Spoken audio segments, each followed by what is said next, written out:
آپ کوئی غلط جملہ منہ سے نکالتے ہوئے ذرا جھجکیں، آپ کوئی غلط بات کرتے ہوئے تھوڑا بوجھ محسوس کریں۔ ہمارے ہاں تیزی سے فروغ پایا ہے بے حیائی میں، سنگیوں کی محفلیں، یاروں کی محفلیں، اس میں غلیظ گفتگو ہوتی ہے الا ماشاء اللہ۔ جن دوستوں کو بڑی پاک صاف گفتگو کرنی چاہیے، دوستی کا رشتہ بڑا مقدس رشتہ ہے، جو یہاں ایک دوسرے سے پیار کریں گے جنت میں بھی اکٹھے داخل کیے جائیں گے۔ شرط یہ ہے کہ پیار اللہ رسول کی رضا کے لیے ہو، لیکن اس کے اندر اگر آپ کی گفتگو کچی ہو، کمزور ہو، فحاشی والی ہو، عریانی والی ہو۔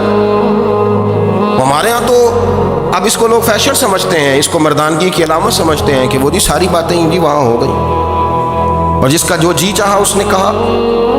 آپ جب حیا کے دائرے میں ہوتے ہیں تو آپ خود بھی سکون محسوس کرتے ہیں۔ دیکھیں نا، آپ کو نیند سکون سے کہاں آتی ہے؟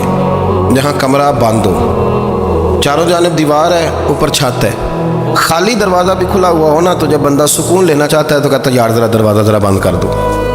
وہ اچھی طرح اپنے آپ کو چھپا لیتا ہے نا حیا کے پردے میں، تو اللہ اسے سکون عطا کرتا ہے۔ اور جو اس سے بھی زیادہ ٹھنڈی نیند میں جانا چاہتا ہے وہ کہتا ہے لائٹ بھی بند کر دو۔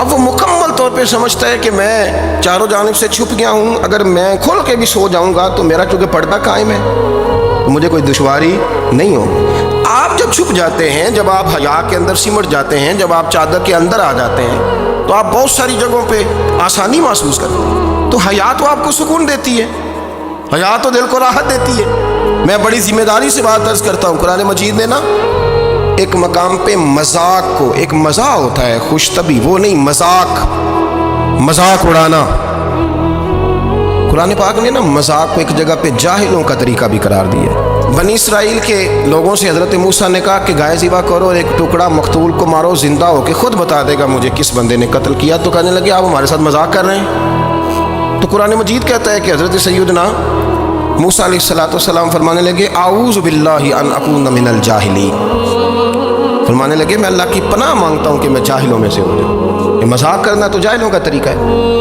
اگر آپ کی زبان سے بے حیائی کا جملہ نکل گیا، اگر آپ کی زبان سے بے حیائی کا جملہ نکل گیا، آپ نے کہہ دیا کہ ہم آزاد لوگ ہیں، جو مرضی کریں گے، جو مرضی کہیں گے، جو ہمارا دل میں آئے گا کریں گے، تو پھر تو لوگ آپ کا وہ حشر کریں گے کہ آپ سے برداشت ہی نہیں ہوگا۔ جس کا لوگ مذاق بنا لیتے ہیں اور جو مذاق بن جاتا ہے پھر اسے کچھ جینے دیتا ہے۔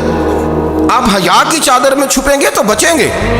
اگر آپ نے اپنا مذاق بنوا لیا یہ کہہ کے کہ میں نے مرضی کرنی ہے، پھر یاد رکھنا چھپنے کو جگہ نہیں ملے گی، پھر تکلیف میں آ جائیں، پھر بہت بڑی اذیت کا شکار ہو جائیں۔ شرم و حیا، عرب کے اندر جو کنواری لڑکیاں تھیں ان میں بڑی حیا ہوتی۔ الحمدللہ میں بڑے فخر سے کہتا ہوں کہ میرے پنجاب کی، میرے پاکستان کی بیٹیاں بھی 20 دفعہ ان کا ابا کہے تیری شادی کرنی ہے تو وہ آنکھ نہیں اٹھا پاتی آج بھی۔ یہ تو وہ چند لوگ ہیں جو کہتے ہیں ہم ہائی کلاس ہو گئے، ہمیں نہیں پتا کہ وہ روشن خیال ہو گئے ہیں کہ روغن خیال ہو گئے، پتہ نہیں کدھر چلے گئے۔ ورنہ ہماری بیٹیاں آج بھی جب ان سے ان کا باپ، ان کی ماں بات کرتی ہے تیری شادی کی، تو وہ تو شرم کے ساتھ پچھلے سے پچھلے کمرے میں چھپتی ہیں۔ یہ اللہ نے فضل کیا ہوا ہے اس ملت پر۔ تو عرب کی لڑکی بڑی حیا والی ہوتی تھی، اس سے کوئی بات کرنی پڑتی تھی تو 20 دفعہ بات کی جاتی، پھر بھی وہ عورت چھپتی پھرتی تھی۔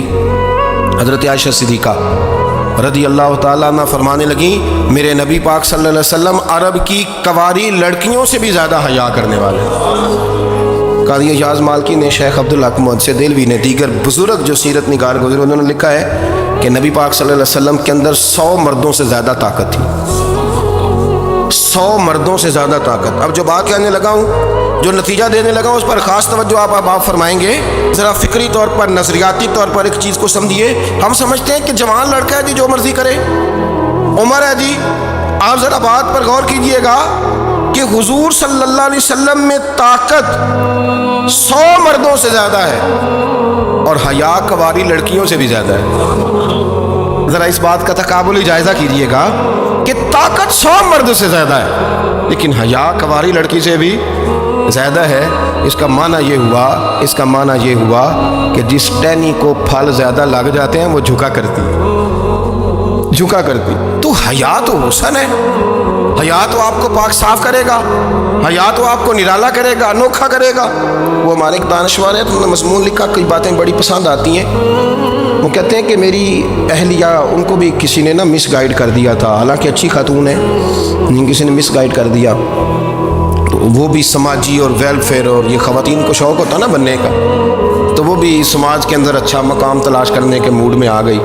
تو کہ ایک دن جانا تھا تو بڑی بن سنور کے میرے ساتھ وہ گاڑی میں بیٹھ گئی۔ تو میں گاڑی میں، عورتوں کو یہ بھی مسئلہ ہوتا ہے نا کہ ہماری تعریف کرو، تو کئی دفعہ بعد مردوں بیچاروں کو جھوٹ بولنا پڑتا ہے، تو زبردستی کراتی ہیں نا جی۔ تو اس میں گنجائش بھی دی ہے شریعت نے گنجائش دی ہے کہ کبھی بیوی کو راضی کرنے کے لیے خلاف واقعہ بات کرنی پڑے تو کر لینی چاہیے، تو وہ کراتی بھی ہیں۔ 3 موقع پر خلاف واقعہ بات کرنے کی اجازت ہے، واقعے کے خلاف بھی آپ بات کر سکتے ہیں۔ جنگ کے موقع پر 2 لوگوں کو صلح کرانے کے لیے اور بیوی کو راضی کرنے کے لیے کر لیں کوئی ایسی بات، بے شک اپنی طبیعت پہ جبر کر کے کر لیں، گنجائش ہے، اجازت ہے۔ تو وہ کہتے ہیں جب وہ گاڑی میں میرے ساتھ بیٹھی بن سنور کے، تو وہ تقاضا کرنے لگی کہ میں نے مطلب بڑے اچھے کپڑے پہنے ہیں پر آپ نے توجہ نہیں کرائی۔ وہ سیاںا بندہ تھا، وہ چاہ رہا تھا کہ میری خاتون سمجھ جائیں۔ وہ کہتے ہیں مجھے پتہ تھا کہ بیچاری مس گائیڈ ہو گئی ہے، دل کی بڑی اچھی ہے، سیاਣੀ ہے، لیکن اس کو نا کچھ خواتین نے، کچھ لوگوں نے مل کے اس کو ذہن غلط کر دیا ہے کہ سماج میں نکلو، باہر جاؤ، کام کرو، فلاں کرو، اپنی مرضی سے جیو۔ تو میرے ساتھ گاڑی میں بیٹھی کہیں جانے کے لیے، تو مجھ سے کہنے لگی کہ آپ نے میری طرف توجہ ہی نہیں کی، آپ نے کوئی ذکر ہی نہیں کیا کہ میں کیسی لگ رہی ہوں۔ تو وہ کہتے ہیں میں نے اسے کہا کہ اگر تو ناراض نہ ہو تو پھر میں صحیح والی تعریف کر دوں۔ تو اس نے کہا کہ آپ کر دیں۔ تو کہتے ہیں میں نے درد سے اور خلوص سے اپنی بیوی سے کہا، خلوص کے ساتھ میں نے کہا میں تو روز گھر ہوتا ہوں، روز شام کو گھر ہوتا ہوں، اگر تو میرے لیے تیار ہوتی تو میں تیری تعریف کرتا، لیکن آج تو باہر جانے کے لیے تیار ہو، تو پھر ان سے تعریف کی امید رکھ جن کے لیے تو نے تیاری کی ہے۔ میرے لیے تیاری کرتی تو میں تو ہر شام تیرے پاس ہوتا ہوں۔ کہتے وہ میرے لفظوں میں درد تھا تو وہ بھی رو پڑی، کہنے لگی آپ گاڑی روک دیں، مجھے باہر جا کے کسی کو راضی نہیں کرنا، میں نے اسے راضی کرنا ہے جس کو رب کریم نے میرا شوہر بنایا اور میرے لیے منتخب کیا ہے میرے ماں باپ کو۔ میں واپس لوٹتی ہوں، یہ ایک پہلو ہے سلگتا ہوں، اس کو سمجھا جائے۔ رسول کریم صلی اللہ علیہ وسلم عرب کی کواری لڑکیوں سے زیادہ حیا والے تھے، کواری لڑکیوں سے زیادہ حضور حیا فرمایا کرتے تھے۔ جب خانہ کعبہ کی مکہ شریف میں تعمیر ہو رہی تھی نا، اہل عرب اس کو تعمیر کر رہے تھے، تو نبی پاک صلی اللہ علیہ وسلم اپنے چچا حضرت عباس کے ساتھ خانہ کعبہ کی تعریف میں مصروف تھے۔ تو عرب کے لوگ چونکہ لمبا کرتا پہنتے تھے پیروں تک، تو نیچے اگر کسی وقت کوئی چیز نہیں بھی ہوتی تھی تو کسی کو وہ نظر نہیں آتی تھی، چونکہ پردہ رہتا تھا، ایک لمبا کرتا پہنا ہوا ہوتا تھا۔ تو جب بچے، سرکار کی عمر مبارک بھی ابھی تھوڑی تھی، تو اس طرح بچے جب نکلتے تو وہ کئی دفعہ اپنی تہمت اتار دیتے نیچے سے، اور کوئی مزدوری کرنے لگتے تو 3-4 طے کر کے نا تہمت کی کندھے پہ رکھ لیتے، جس طرح کبھی دیہاتوں میں لوگ کپڑا سر پہ رکھتے تھے کہ اوپر اگر کوئی وزنی چیز رکھیں گے تو وہ تکلیف نہیں دے گی۔ نبی پاک صلی اللہ علیہ وسلم بھی سب لوگوں کے ساتھ خانہ کعبہ کی تعمیر میں شامل تھے۔ حضرت عباس رضی اللہ تعالیٰ عنہ نے کہا حضور سے، ابھی اعلان نبوت بھی نہیں فرمایا تھا، بھتیجے آپ بھی تہمت اتاریے، یہ صحیح مسلم میں حدیث موجود، اور اس کو کندھے پہ رکھ لیجیے، آپ اینٹیں اٹھا کے لا رہے ہیں تو ذرا آپ کو تکلیف نہیں ہوگی۔ تو سرکار دو عالم صلی اللہ علیہ وسلم سے یہ بات کہی، اور پھر جلدی سے حضور کی تہمت کو نکال کے نا، حالانکہ لمبا کرتا پہنا ہوا، تو وہ جیسے ہی ان کے کندھے پہ رکھا اینٹیں رکھنے کے لیے، تو سرکار تو زمین پہ گر گئے، بے ہوش ہو گئے، آنکھیں آسمان کی طرف، اور پھر حضور پکار رہے ہیں آزاری آزاری آزاری، میرا تہمت دے دو، میرا تہمت دے دو۔ کبھی کوئی شخص اس وجہ سے بھی بے ہوش ہوا ہے کہ میرے وجود سے کپڑا اتر گیا، حالانکہ سرکار پر وہ بے ہوشی بھی نبی پاک کا وہ جو غلبہ ہے نا شرم و حیا کا، اس کی وجہ سے ہوا، ورنہ تو حضور فرماتے ہیں کہ میری آنکھیں سو جاتی ہیں، دل تو میرا اس عالم میں بھی جاگتا رہتا ہے۔ تو سرکار زمین پہ تشریف لے آئے، آنکھیں میرا تہمت دے دو، میرا تہمت دے دو، تو جلدی سے انہوں نے تہمت دیا تو حضور نے باندھ لیا، پھر طبیعت مبارک میں تسلی ہوئی۔ یعنی ہم اس رسول کے غلام ہیں کہ جن کے تو وجود سے کپڑا اتر جائے تو حضور برداشت نہیں کرتے، قبول نہیں فرماتے، تکلیف شروع ہو جاتی۔ لیکن یہاں نوجوان ہے اور بڑا قد کاٹ ہے اور بڑے بڑے سمجھدار لوگ ہیں، گرمی آتی ہیں تو شارٹ کپڑے پہن کے گھومتے ہیں، ان کو خیال نہیں کہ یہ وہ والا لباس ہے جو باہر تو کیا گھر میں اماں کے سامنے نہیں پہننا چاہیے، بہنوں اور بیٹیوں کے سامنے نہیں پہننا چاہیے۔ آپ کی گفتگو میں شرم و حیا ہو، آپ کے لب و لہجے کے اندر حسن ہو۔ آپ کو پتہ ہے نبی پاک صلی اللہ علیہ وسلم نے فرمایا میری امت میں سب سے زیادہ حیا کرنے والے عثمان غنی ہیں، عثمان غنی سب سے زیادہ حیا کرنے والے۔ آپ فرمایا کرتے تھے جب سے حضور کا چہرہ دیکھا میں نے کبھی اپنی شرمگاہ بھی نہیں دیکھی، میں نے آنکھوں کا وضو نہیں توڑا، اور جب سے حضور کے دست مبارک میں نے بیعت کے لیے سیدھا ہاتھ بڑھایا تو پھر سیدھا ہاتھ میں نے کبھی گندگی کو نہیں لگایا۔ حیات، آپ باتھ روم کے اندر بھی غسل فرماتے تھے تو کپڑوں سمیت کرتے تھے۔ کسی نے کہا حضرت واش روم کے اندر کیوں نہیں کپڑے اتارتے؟ آپ فرمانے لگے باہر بندوں سے حیا کرتا ہوں، اندر جاتا ہوں تو رب سے حیا نہیں شروع ہو جاتی، وہ تو دیکھ رہا ہے نا۔ تو میں جو بات آپ کی خدمت میں عرض کرنا چاہتا ہوں اس کو آپ سمجھیے گا میرے عزیز، کہ شرم والا مزاج، گفتگو بھی شرم والی، آنکھیں بھی شرم والی، لباس بھی شرم والا، دوستی یاری بھی شرم والی، بہت ساری ایسی باتیں۔ دیکھیں نا آپ ذرا، میں نے کہا کہ باتوں کو سن کے گزر نہ جایا کریں، اس کی گہرائی پر غور کریں۔ حضور علم کا سمندر ہے، سرکار سے زیادہ علم دنیا میں کسی کے پاس موجود نہیں ہے، اور صحابہ کو موقع ملا ہوا ہے اس سمندر سے فیض لینے کا، لیکن ان کی حالت یہ ہے کہ حضرت علی المرتضیٰ فرماتے ہیں 14 دن گزر جاتے، حضور سے کوئی سوال پوچھنا ہوتا تھا پر میں شرم کے مارے نہیں پوچھ پاتا تھا۔ 14 دن بخاری شریف میں موجود ہے۔ ایک دن نبی پاک صلی اللہ علیہ وسلم نے پوچھا صحابہ سے کہ وہ کون سا درخت ہے جس کے پتے نہیں گرتے، اور وہ درخت اس طرح ہے جس طرح مومن ہوتا ہے، وہ درخت میرے مومن کی طرح بتاؤ۔ حضرت عبداللہ ابن عمر فرماتے مجھے پتا تھا کہ وہ کھجور کا درخت ہے، لیکن چونکہ ابو بکر صدیق بھی بیٹھے ہیں، عمر فاروق بھی بیٹھے ہیں، مولا علی بھی بیٹھے ہیں، عثمان غنی بھی بیٹھے ہیں، اتنے جید لوگ بیٹھے ہیں، تو مجھے حیا آتی تھی کہ میں کیوں جواب دوں۔ کہتے ہیں سرکار نے کئی دفعہ پوچھا، لوگوں نے کئی اور درخت بتائے، پر فرمایا تمہارا جواب درست نہیں ہے۔